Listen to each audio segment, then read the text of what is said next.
더우셔서 교체일하고 계신 분들 많이 계신데 아무리 덥더라도 우리 예배는 잘 드려야 하지 않겠습니까? 네. 오늘 이 사부 예배도 온전히 하나님을 예배하는 귀한 시간 되시길 축복합니다. 우리 함께 힘차게 박수 치면서 찬송가 88장 내 진정 사모하는 찬송하겠습니다.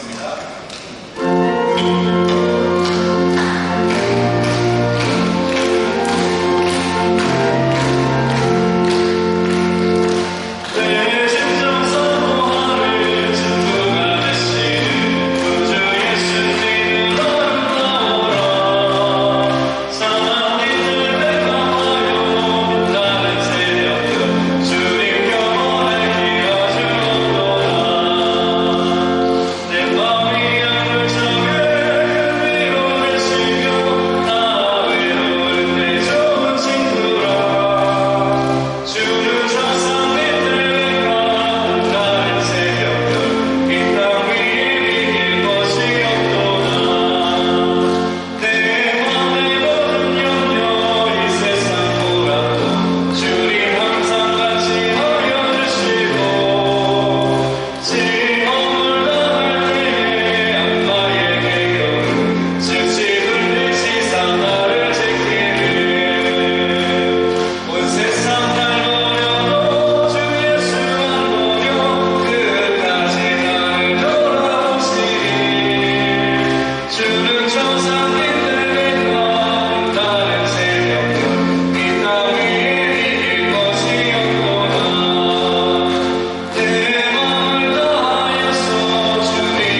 주님 앞에 예배를 올려드렸습니다. 주님 기뻐 받아주신 예배가 되어진 줄로 믿습니다. 이 사부 예배까지도 우리가 전심을 다하여 영과 진리로 예배할 수 있도록 인도하여 주시옵시고, 하나님이 신이 영광 받아주시는 귀하고 복된 예배 될 수 있도록 주여 이 시간 임재하여 주시옵소서. 말씀 증거하시는 우리 최영훈 목사님 가운데도 무엇보다 성령의 충만함 부어주셔서 말씀 증거하실 때마다 그 입술을 통해 증거되는 말씀이 우리에게 하나님의 음성이 되어지는 역사가 있을 수 있도록 주여 이 시간 함께하여 주시옵소서. 우리 다 함께 주여 세 번 부르짖고 이 예배를 위하여서 합심하여 기도하겠습니다. 사랑과 은혜가 충만하신 하나님 아버지, 주일 오후에도 저희를 예배의 자리로 인도해 주시니 다시 한번 하나님께 찬양과 영광을 올려드리도록 은혜 부여신 은혜에 진심으로 감사를 드립니다. 온 땅에 충만한 주의 아름다운 이름과 영광을 바라보며 변함없으신 하나님 아버지 감사를 드립니다. 주님, 무더운 여름철에도 우리를 신앙을 식어지지 않게 하시고 휴가철 쉬는 시간에도 소속에서도 어디를 가든지 하나님을 기억하며 감사하는 삶을 살아가게 하옵시고 가정마다 평안과 기쁨이 넘치게 하옵소서.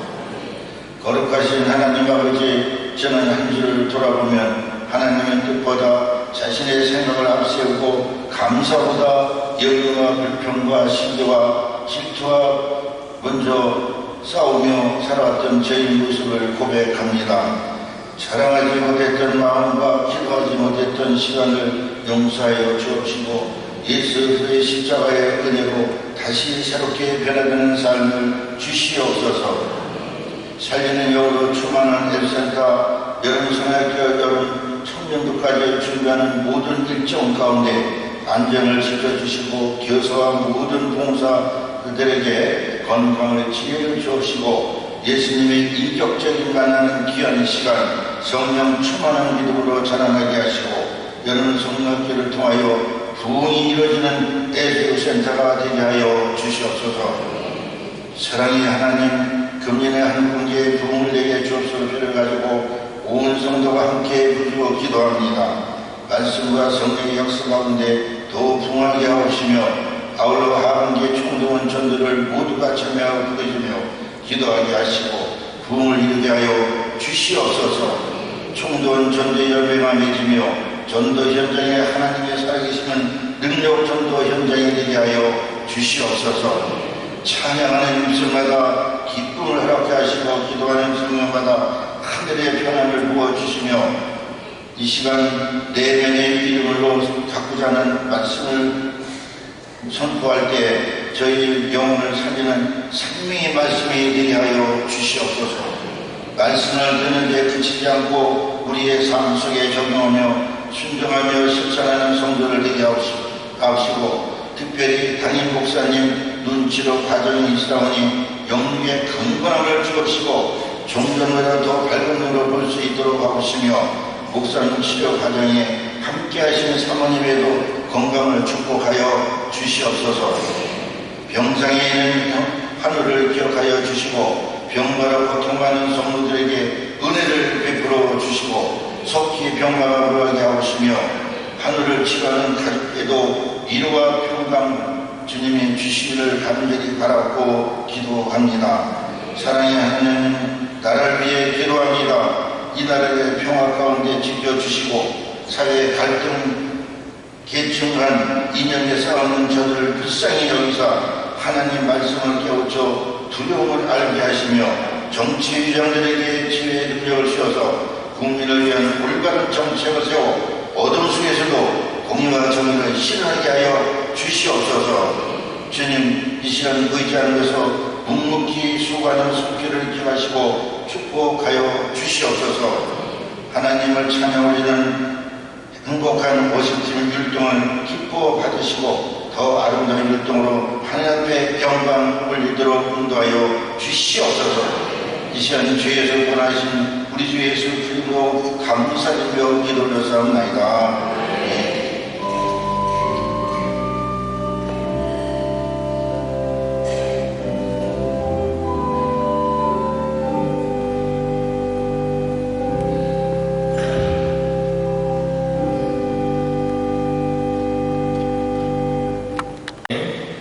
우리 찬송가 423장, 찬송가 423장 찬송하시겠습니다.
사무엘상 16장 6절부터 13절까지 있는 말씀입니다. 구약성경 434페이지입니다. 그들이 오매 사무엘이 엘리압을 보고 마음에 이르기를 여호와의 기름 부으실 자가 과연 주님 앞에 있도다 하였더니 여호와께서 사무엘에게 이르시되 그의 용모와 키를 보지 말라. 내가 이미 그를 버렸노라. 내가 보는 것은 사람과 같지 아니하니 사람은 외모를 보거니와 나 여호와는 중심을 보느니라 하시더라. 이새가 아비나답을 불러 사무엘 앞을 지나가게 하매 사무엘이 이르되 이도 여호와께서 택하지 아니하셨느니라 하니 이새가 산마로 지나가게 하매 사무엘이 이르되 이도 여호와께서 택하지 아니하셨느니라 하니라. 이새가 그의 아들 일곱을 다 사무엘 앞으로 지나가게 하나 사무엘이 이새에게 이르되 여호와께서 이들을 택하지 아니하셨느니라 하고 또 사무엘이 이새에게 이르되 내 아들들이 다 여기 있느냐. 이새가 이르되 아직 막내가 남았는데 그는 양을 지키나이다. 사무엘이 이새에게 이르되 사람을 보내어 그를 데려오라. 그가 여기 오기까지는 우리가 식사 자리에 앉지 아니하겠노라. 이에 사람을 보내어 그를 데려오매 그의 빛이 붉고 눈이 빼어나고 얼굴이 아름답더라. 여호와께서 이르시되 이가 그니 일어나 기름을 부으라 하시는지라. 사무엘이 기름 불병을 가져다가 그의 형제 중에서 그에게 부었더니 이날 이후로 다윗이 여호와의 영에 크게 감동되니라. 사무엘이 떠나서 라마로 가니라. 아멘.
우리에게 허락하신 이 시간들이 정말로 빠르게 흘러가고 있습니다. 벌써 7월도 마지막 주일입니다. 이제 7월이 다 가고 이번 주 토요일이면 벌써 새로운 한 달이 시작이 됩니다. 이렇게 빠르게 흘러가는 세상 속에서 우리는 오직 주님만을 붙들고 주님 안에서 살아가는 우리 모두가 되어야 할 줄로 믿습니다. 오직 주님을 기억하고 아버지 하나님과 붙들림 바 되어서 매일매일의 삶을 살아가시는 그런 여러분들 되시기를 바랍니다. 한재림 감독의 영화 관상이라는 것이 있습니다. 여러분들도 아마 많이 보셨을 것입니다. 무척 유명한 영화였기 때문에 직접 보셨거나 아니면 직접 보지 못하셨더라도 여러 가지 매체들을 통해서 관상이라는 영화에 대해서 보신 분들은 계실 것입니다. 사람의 관상을 통하여서 그 사람의 속내를 꿰뚫어 볼 수 있는 그런 유명한 관상가가 조정의 정치판 한가운데에서 벌어진 암투에 휩쓸리게 되는 내용이 그 영화의 줄거리라고 할 수가 있는데, 여기에서 등장하는 이정재 배우가 맡아서 연기하였던 수양대군이 아주 엄청난 카리스마를 보여주었던 그러한 영화였습니다. 그 영화 가운데에서 관상가에게 다가가 내가 왕이 될 상인가 라고 묻는 그 장면은 정말 깊은 인상을 저에게 주었던 것 같습니다.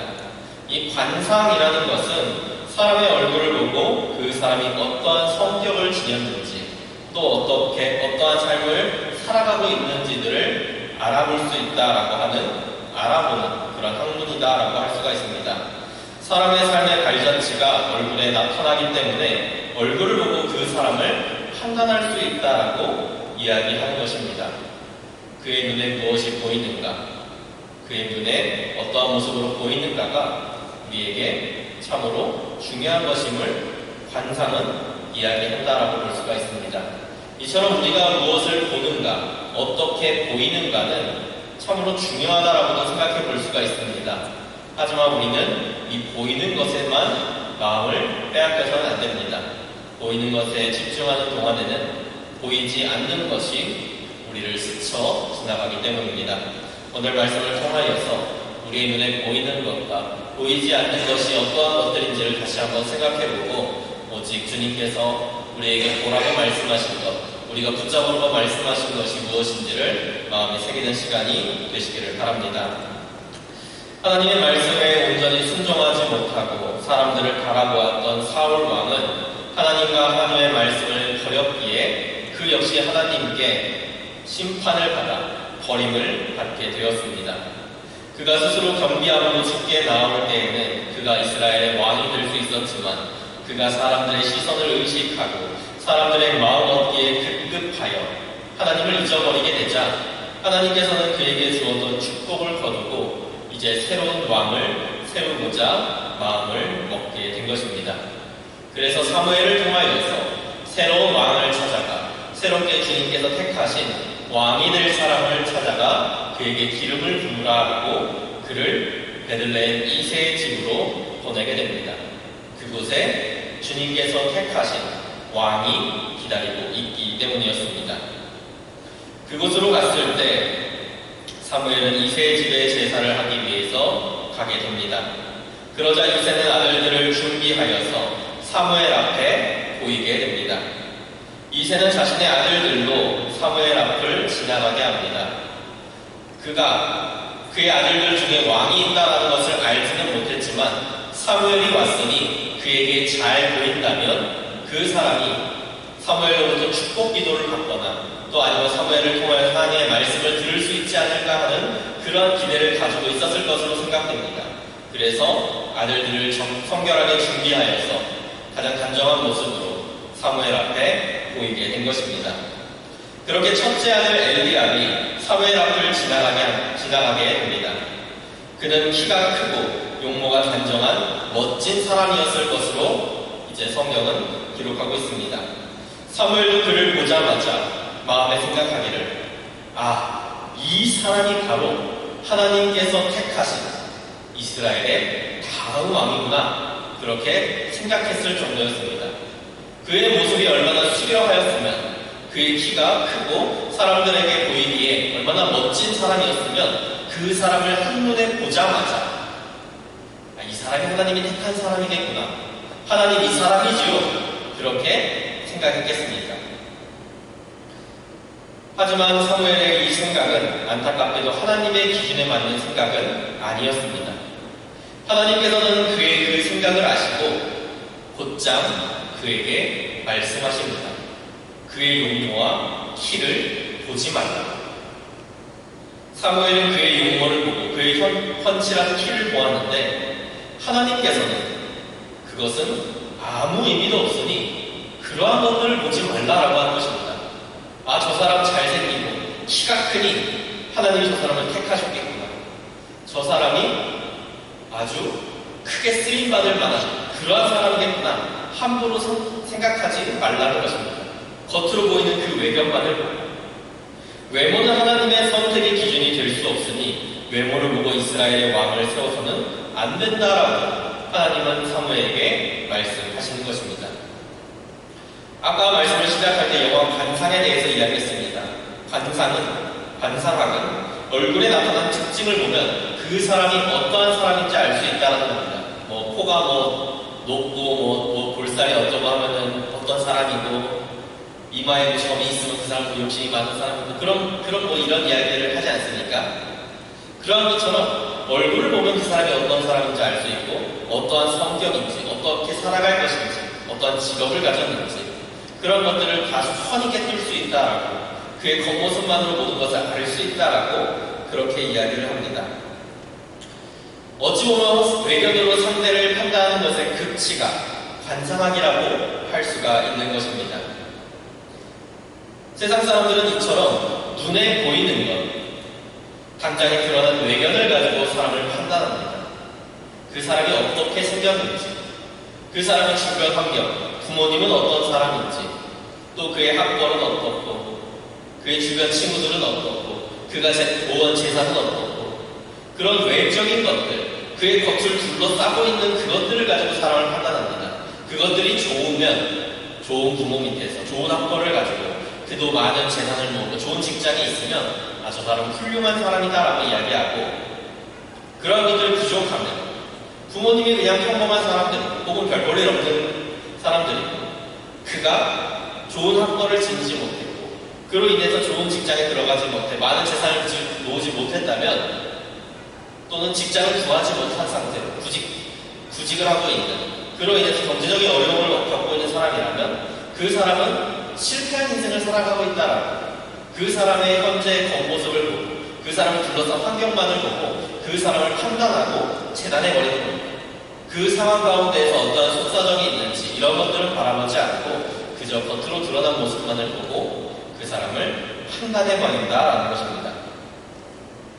눈에 좋게 보이는 것은 좋은 것으로 좋지 않게 보이는 것은 나쁜 것으로 좋지 않은 것으로 판단해버리고 또 그렇게 살아가려고 좋게 보이기 위해 살아가려고 노력하는 것이 세상의 많은 사람들의 삶이다라고 할 수가 있습니다.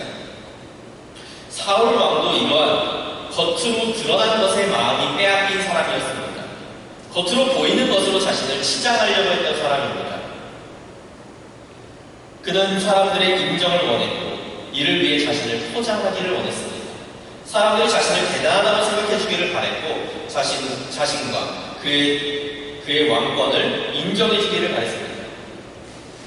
그렇기 때문에 그는 아말렉을 진멸했을 때 그 왕을 사로잡고 많은 전리품들, 좋은 것들로 그 꾸러미를 채워서 사람들 앞에 보이고자 하였습니다.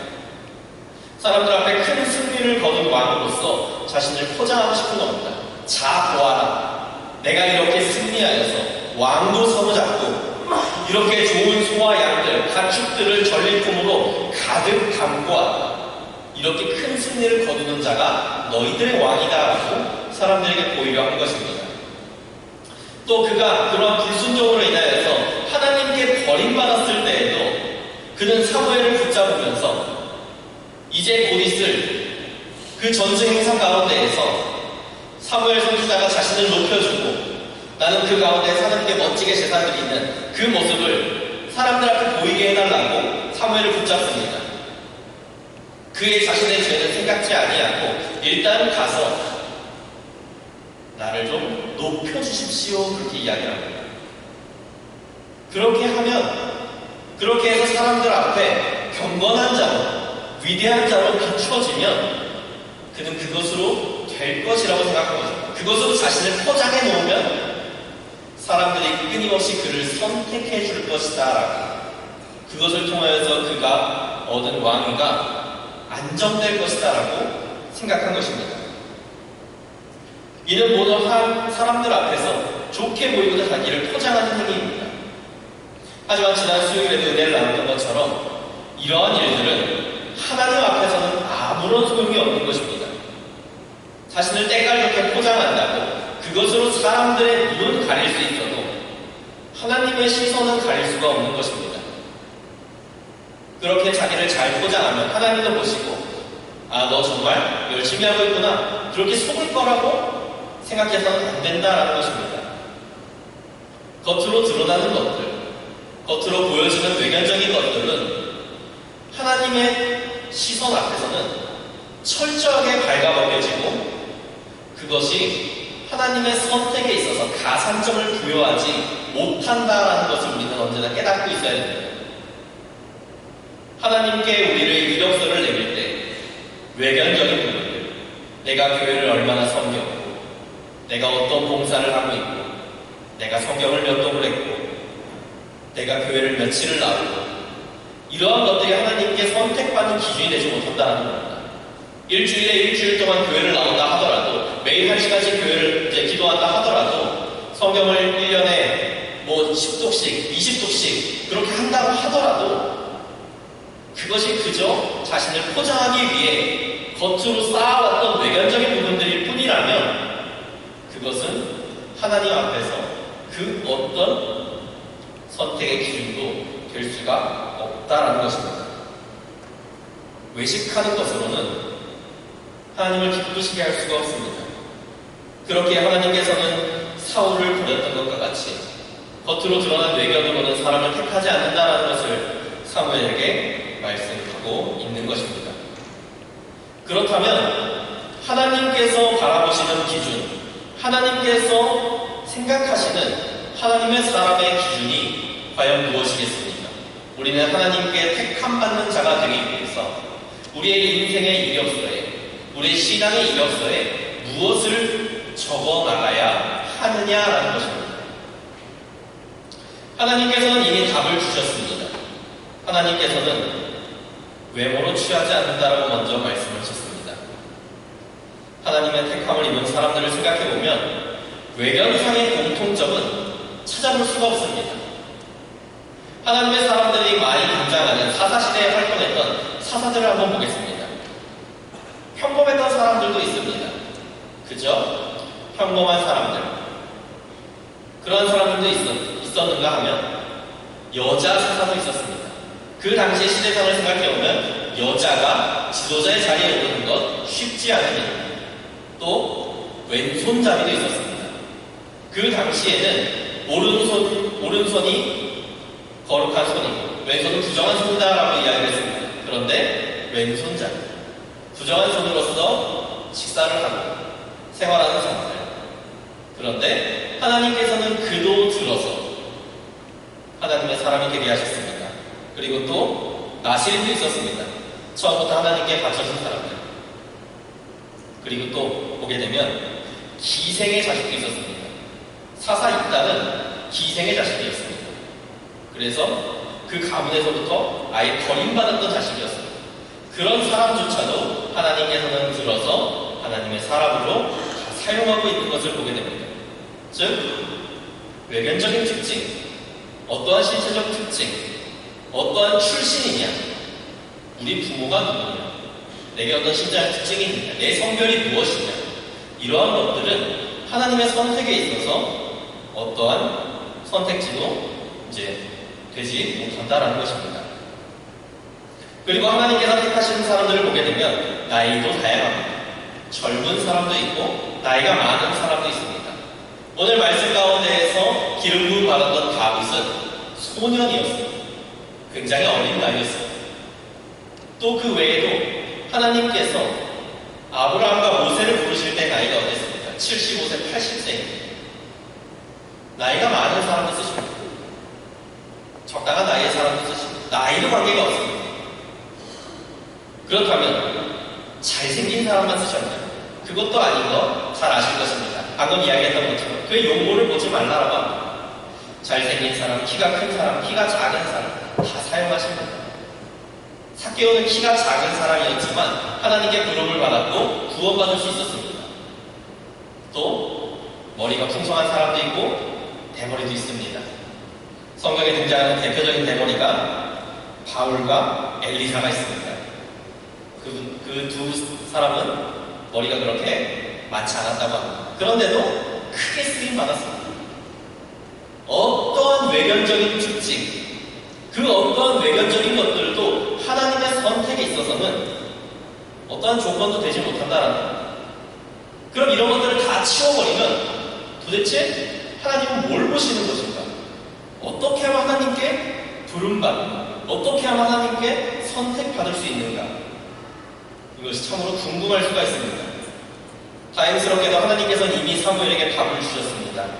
엘리압을 보고 그를 다음 왕으로 생각하는 사무엘에게 하나님께서는 외모를 보지 말 것을 말씀하시면서 동시에 뒤이어 나 여호와는 중심을 보느니라 라고 말씀하십니다. 즉 하나님께서 보시는 것은 외견적인 특징이 아니라 우리의 중심, 우리의 심령, 우리의 마음을 보고 계신다는 겁니다. 여기에 하나님의 택하심의 조건들이 들어있는 겁니다. 이 안에 무엇을 담고 있는, 겉을 어떻게 포장하는가가 중요한 게 아닙니다. 이 안에 뭐가 있느냐입니다. 이 안에 든 것이 하나님께서 택하시기에 좋은 것, 하나님께서 기뻐하시는 것들로 채워져 있으면 포장은 조금 부실해도 하나님께서는 그를 기뻐하심으로 사용하신다는 것입니다. 사람의 내면을 보시는 하나님께서는 각 사람의 중심을 보시고 내면이 아름다운 사람들을 택하여 사용하십니다. 그 사람들의 포장이 조금 불량하더라도 조금 덜 돼 있더라도 주님께서는 그 사람을 사용하시고 다른 부족한 것들은 채워가십니다. 언제나 본질이 가장 중요한 겁니다. 우리 안에 무엇이 있는가, 무엇을 담고 있는가가 중요한 것입니다. 포장이 중요한 게 아닌 것을 우리는 알아야만 하는 것입니다. 이제 중고거래를 해보신 분들은 아실 것입니다. 중고거래에서 가장 중요한 것은 그 택배 상자가 아닙니다.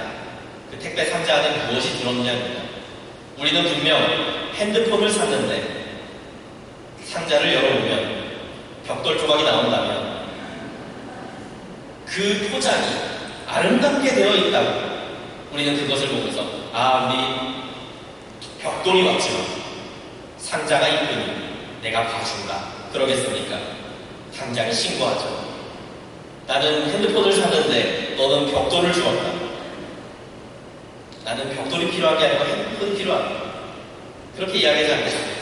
좀 허술하게 포장지가 오더라도 그 안에 정확하게 내가 원했던 핸드폰이 들어있으면 그게 맞는 겁니다. 하나님도 마찬가지입니다. 하나님은 우리가 우리 자신을 어떻게 포장하는지에는 관심이 없습니다. 우리 안에 하나님께서 기뻐하시는 하나님의 성품들, 신앙의 열매들, 성령의 열매들이 얼마나 가득 차 있는지만을 보고 계십니다. 그리고 그러한 것들로 마음을 채우고 있는 사람들을 들어 쓰시기를 원하고 계신다는 것입니다. 그런데 이것을 깨닫지 못하는 사람들이 자신을 열심히 포장하면서 주님 제 포장지 이쁘죠? 주님 제 포장지 좀 보세요.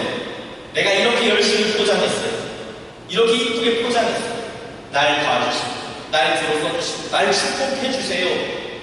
백날 천날 이야기해도 야 너 포장은 열심히 했는데 도대체 안에 든 게 뭐냐?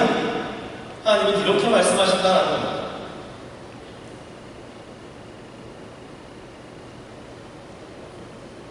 하나님 앞에서 우리의 아름다운 내면, 참된 중심을 내어 보임으로 말미암아 주님께 선택받으실 수 있는 그런 여러분들 되시기를 바랍니다. 하지만 사람들은 이것을 참으로 못합니다.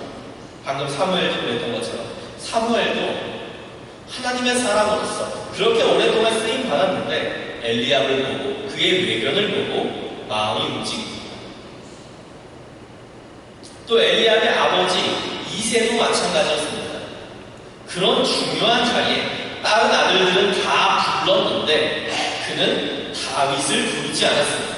왜냐? 그가 생각하기에 그 어린 다윗은 사무엘의 눈에 들기에 부족할 것이다 라고 생각한 겁니다.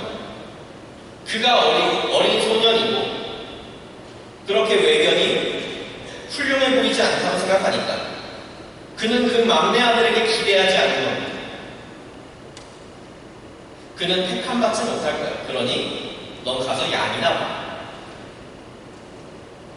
그런 겁니다. 사람들은 눈에 보이는 것에 언제나 마음을 빼앗깁니다. 흔들립니다. 우리의 눈이 언제나 겉모습을 먼저 보기 때문에 우리는 그것에 늘 흔들리고 그것이 중요하다고 착각하고 나를 그 겉모습으로서 감싸는 헛수고들을 많이 하고 살아갑니다. 그러다가 주님 앞에 갔을 때 주님께서 우리의 중심을 찾으시는데 우리는 우리의 택배 상자만 보이면서 우리의 헛수고를 자랑하다가 혼쭐이 나는 경우가 한두 번이 아닌 것입니다.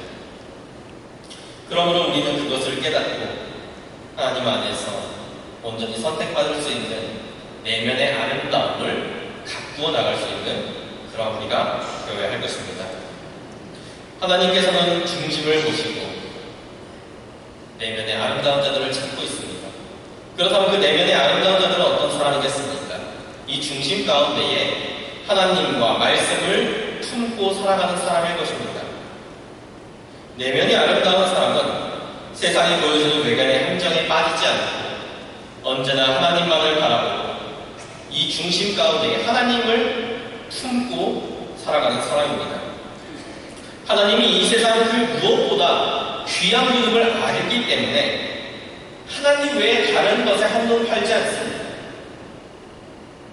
세상 가운데에서는 보이지 않지만 직접적으로 우리의 눈에 보이는 것은 아니지만 하나님 한 분만이 하나님께서 우리에게 주시는 은혜와 성령의 역사가 우리의 삶을 진정 변화시키고 우리를 살리고 우리를 복되게 한다는 것, 우리를 하나님 나라를 이끈다는 것을 알기 때문에 세상이 보여주는 거칠에 속지 않게 만들어주는 겁니다. 거기에 시선을 빼앗기지 않도록 우리를 붙들어주는 것입니다. 사울 왕은 그의 마음의 중심에 백성을 품었습니다. 백성들의 인기를 품었습니다. 그게 가장 중요하다고 생각했습니다. 사람들이 나를 봐주고 나를 인정해주고 나를 지지해주는 것, 이것이 제일 중요하다고 생각했기 때문에 그는 하나님을 밀어냈습니다. 가장 중요한 게 백성이니 백성들의 인기니 하나님의 말씀은 불순종할 수밖에 없는 겁니다. 어겨도 되는 겁니다. 이게 더 중요합니다. 그렇기 때문에 그는 그의 내면을 온전히 주님 앞에서 아름답게 가꾸지 못했고 그 중심을 보셨던 하나님께서는 그를 버릴 수밖에 없었습니다. 그 중심에 하나님도 하나님의 말씀도 없고 오직 세상의 인기와 왕권을 향한 집착밖에 없었기 때문입니다. 그렇기 때문에 하나님은 다윗을 바라보셨습니다. 다윗은 하나님으로 살아가던 사람이었습니다. 그 중심에 하나님이 있던 사람이었다라는 것입니다. 다윗은 언제나 하나님 안에서 살아가고 말씀에 순종하고 아버지 앞에서도 온전히 순종하며 살아갈 수 있는 사명의 사람이었습니다. 그는 아버지가 그를 양을 치러 보냈을 때 거기에 반항하지 않고 순종할 수 있었던 그런 순종의 마음 또한 가지고 있었습니다. 그가 어린 마음에 사무엘이 온다고 하면 얼마나 신기했겠습니까? 얼마나 보고 싶었겠습니까? 그도 사무엘의 이야기를 들었을 것입니다. 그가 하나님의 사사로서 선택받은 자로서 하나님의 부름받은 자로서 이스라엘을 다스려왔던 그 대단한 사람인데 그가 우리 집에 온다. 얼마나 보고 싶겠습니까? 말이라도 한번 나눠보고 싶지 않겠습니까? 여러분의 집에 대통령이 온다 그러는데 갑자기 우리 보고 잠깐 나갔다 오라고 합니다. 얼마나 억울합니까? 그 대단한 사람이 온다는데 얼굴 좀 보고 얘기 좀 해보고 사진도 한번 같이 찍어보고 그러고 싶은 마음이 얼마나 올라오겠습니까? 지금 우리에게 그런 상황이 온다 그래도 그러할 텐데 그 어린 마음에는 얼마나 더 그랬겠습니까? 그런데도 그는 아버지의 말에 순종하여서 그 호기심을 억누르고 양을 치러 나갈 수 있는 그런 순종의 마음을 마음에 품고 있던 자였습니다. 부모를 공경할 줄 알고 말씀 따라서 순종할 줄 아는 그런 성품이 있었다는 것입니다. 또한 그는 하나님을 향한 사랑으로 꽉 차 있었습니다. 그렇기 때문에 이후 전쟁터에서 골리앗이 이스라엘의 하나님을 모욕하는 모습을 보게 되자 그의 마음에 의분이 치솟아올라 그는 소년의 몸으로 골리앗 앞에 설 수가 있었던 것입니다. 다른 사람들은 다 두려워해서 골리앗이 아무리 하나님을 목욕하고 있는데도 누구 하나 나서지 못했는데 그 어린 다윗은 우연히 왔다가 그 얘기를 듣고 아니 저 할례받지 못한 자가 어떻게 하늘에 계신 하나님을 모욕하는가 참지 못하고 그는 나선 겁니다. 사울왕이 그와 싸워서 이긴 자에게 어떠한 상을 주겠다더라 그러한 것들을 이야기하고 있는 가운데에서도 아무도 두려워 나서지 못하고 있을 때 다윗은 그저 하나님이 모욕받았으며 분노하여서 참지 못하여 그는 자리를 박차고 나가서 골리앗과 싸우는 그러한 마음을 지니고 있었던 것입니다. 하나님은 다윗의 중심을 보셨고 그 중심 가운데 하나님을 향한 믿음과 하나님만을 생각하는 그 마음을 보셨습니다. 그러한 마음이야말로 하나님의 택하심을 받을 수 있는 필수 조건이었던 것입니다. 그렇게 우리의 중심 가운데에도 이러한 마음이 있어야 될 줄로 믿습니다. 우리의 중심에도 하나님 외에 다른 것들을 두는 것이 아니라 하나님을 향한 마음으로 가득 차 있어서 언제나 우리의 시선이 하나님께 고정되고 우리의 마음이 하나님만을 향해 있는 그러한 마음일 때 하나님께서는 우리의 중심을 보시고 저 사람이야말로 내가 쓰기에 합당한 자다라고 우리를 택해 주신다는 사실을 기억하시기를 바랍니다. 그렇게 그의 내면에 하나님으로 가득 채우고 살아가는 사람은 거룩하여 세상과 구별될 수밖에 없습니다. 그렇기 때문에 하나님으로 살아가는 사람들, 그 내면이 아름다운 자를 가리켜 거룩한 자다라고 이야기할 수 있습니다. 거룩함이라는 것은 구별됨입니다. 우리 그리스도인들은 세상 사람들과는 구별되어 살아갈 수밖에 없습니다. 왜냐하면 성령 안에서 거듭나 새로운 사람이 되었기 때문에 완전히 다른 사람이 되어버린 것입니다. 세상에서 살아가던 내가 다시 태어난 하나님의 사람으로서 완전히 180도 다른 사람이 됐는데 그렇게 변화되었을 텐데 그가 세상 사람과 똑같이 살아간다. 그게 어떻게 맞는 말이겠습니까? 모순된 말입니다. 다시 태어났다. 완전히 다른 사람이 된다면 다르게 살아가야 됨이 마땅하고 그러한 모습을 보일 수 있는 사람이 되어야 합니다. 그러한 거룩함, 구별됨이 마음이 아름다운 그리스도인들의 삶 가운데에서 자연히 드러나게 됩니다. 그래서 세상 사람 누가 보더라도 쟤는 조금 다른데? 쟤 우리랑 다른데? 라는 말이 그들 입에서 나와야 된다는 겁니다. 그들에게서 우리가 구별된 자라는 것을 인정받을 수 있어야 됩니다. 우리가 그리스도인이라고 했을 때, 나 그리스도인이야, 나 교회 다니라고 했을 때, 정말 몰랐어. 이런 반응이 나오는 게 아니라, 그럴 줄 알았어. 이런 대답이 나와야 된다는 거예요. 세상 사람들과 똑같이 살아가면서, 전 그리스도인이에요. 저 하나님 믿는 사람이에요. 그렇게 말해봤자, 결국 하나님 앞에서 너 똑같이 살았잖아. 너 구별되지 못했잖아. 그런 책망밖에 들을 수가 없습니다. 우리는 하나님을 중심에 달라져야 됩니다. 달라지기 위해서 노력해야 됩니다. 그것이 바로 우리의 마음이 주님 안에서 변화되어지고 아름답게 가꾸어져 나아가고 있다는 증거가 될 것입니다. 자, 그럼 그렇게 살기 위해서 우리는 어떻게 해야 하는가? 거룩하기 위해서, 우리의 마음을 하나님으로 가득 채우기 위해서는 어떻게 해야 하겠는가? 먼저 우리 안을 깨끗이 해야 합니다. 무언가를 채우기 위해서 먼저 비워야 됩니다. 비우는 과정 없이 들이부어봤자 다 넘칩니다.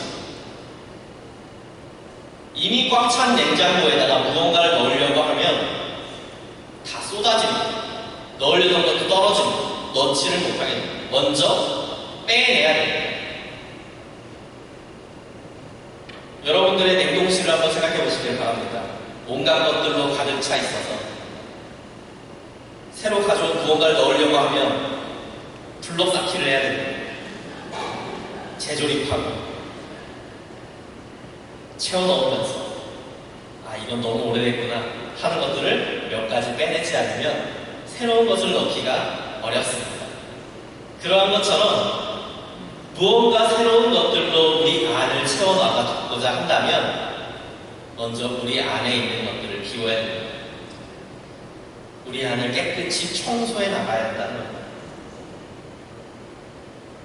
세상 사람들의 내면 안에는 욕심이 있고 악함이 있고 나를 사랑하는 마음으로 가득 차 있습니다. 우리는 그러한 것들을 하나 둘 비워나가야 됩니다. 깨끗이 청소해내야 됩니다. 그렇게 하나하나 비워나가는 과정이 우리가 성화되어져 가는 과정이고 주님 안에서 변화되어져 나가는 과정입니다. 그렇게 깨끗이 치워놨을 때 그 안에 비로소 담는 것을 시작할 수가 있게 된다는 것입니다. 그리고 이것이 가능케 되는 능력이 바로 말씀에 있는 것이고 성령에 있는 것입니다. 왜냐? 나를 사랑하는 그 마음, 세상을 사랑하는 그 마음을 내가 스스로 떼어놓는다라는 것은 사실상 불가능합니다. 내 능력, 내 노력으로 나를 사랑하는 마음을 떼어놓는다. 나를 주인 삼는 마음을 떼어놓는다. 불가능합니다.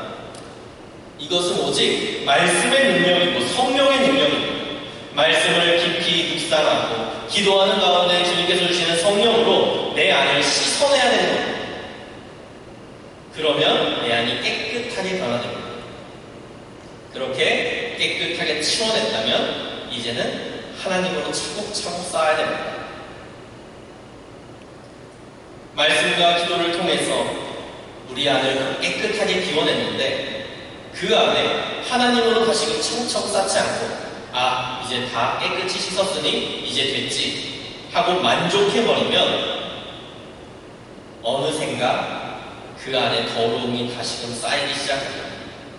예수님도 말씀하셨던 것처럼 우리 내면에 있었던 악한 귀신이 쫓겨난 뒤에 다시금 우리 마음에 왔더니 그 집이 깨끗이 정돈되었지만 비어있다면 그곳에 더 악한 귀신들이 뭉쳐서 우리 안을 점령해버린다라고 예수님은 말씀하셨습니다.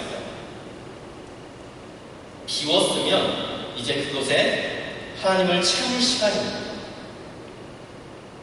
말씀을 채우고 믿음을 채우고 아버지 하나님께서 우리에게 주셨던 사랑으로 채워가고 그러한 하나님의 관련된 모든 것들로 차곡차곡 내 안을 쌓아가면 우리의 내면은 주님 보시기에 더욱더 아름답게 변화하고 주님께서 그런 우리를 보시고 기뻐하시며 우리를 통하여서 하나님의 놀라운 역사를 행하여 가신다라는 것입니다. 그렇게 심령을 아름답게 가꾸어 나아갈 때 주님께서는 다윗을 사용하셨던 것처럼 우리를 사용하실 것입니다. 사랑하는 성도 여러분, 주님께서 찾으시는 그 한 사람이 여러분 되시기를 바랍니다. 주님께 쓰임받고자 하는 그러한 마음 우리가 모두 갖고 있는 줄로 믿습니다. 그 택하심을 위하여서 어리석은 세상 사람들과 같이 포장지를 덧대는 그런 어리석음을 쌓아가는 것이 아니라 우리의 내면을 더욱더 아름답게, 우리의 내면을 더욱더 거룩하게, 성결하게 가꾸어 가시는 여러분들 되시기를 바랍니다.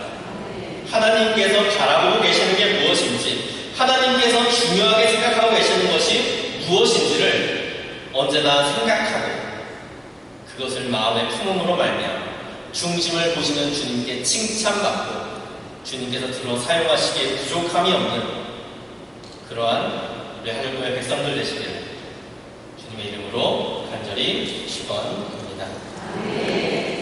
427장 찬송가 427장 찬송 치겠습니다.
주님께서 오늘도 우리에게 주님의 날을 허락하시고 주님의 전에 나와 주님의 말씀을 들을 수 있게 하심에 너무나 감사를 드립니다. 아버지여 주님, 우리가 주님께 택하심을 입기 위하여 주님께서 쓰시기에 합당한 자가 되기 위하여 우리의 겉모습, 외견을 꾸미는 그런 어리석은 자들 되지 않게 하여 주옵소서. 외식하는 자들은 자신들을 포장함으로 이 세상으로부터 존경을 입기를 원하고 이 세상에서 대단한 자로서 사람들을 속이려 합니다. 하지만 주님께서는 중심을 보시고 그의 내면에 무엇이 있는지를 보신다고 말씀하셨사오니 아버지여 주님, 우리가 우리의 내면을 아름답게 가꾸어 주님께서 들어쓰시기에 부족하옵는 자로서 온전히 준비되어지게 하여 주시옵소서.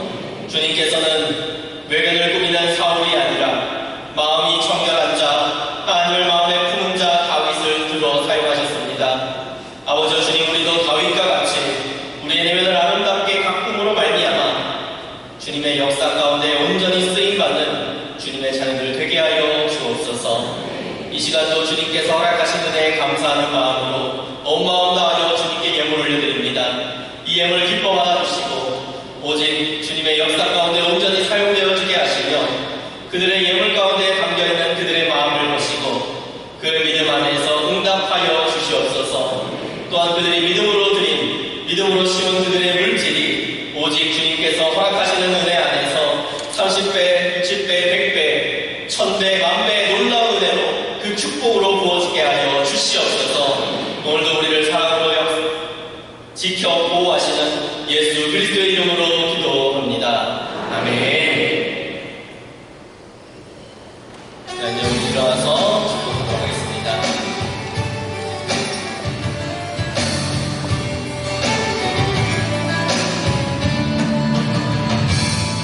하나님 앞에 아름답게 서 있는 당신을 축복합니다. 하나님 아들 사랑하며 사는 당신을 축복합니다. 하나님 앞에 겸손하게 서 있는 당신을 축복합니다. 하나님 나를 바라보며 사는 당신을 축복합니다. 언제나 하나님을 감동시키는 당신을 축복합니다. 오늘 통로를 내게 통로하는 당신을 축복합니다. 당신을 축복합니다. 이제는 우리 주 예수 그리스도의 은혜와 아버지 하나님의 놀랍고 크신 무한하신 사랑하심과 성령님의 감화 감동하시고 교통하시는 은혜가 오늘도 우리의 내면을 우리의 마음의 중심을 오직 하나님으로 채우기 위하여 세상의 악을 다 덜어내고 말씀으로써 성령의 열매로서 우리 심령을 온전함으로 채우기 원하는 사랑하는 성도들 머리머리 위에 이제로부터 영원까지 함께 하시기를 간절히 축원하옵나이다. 아멘.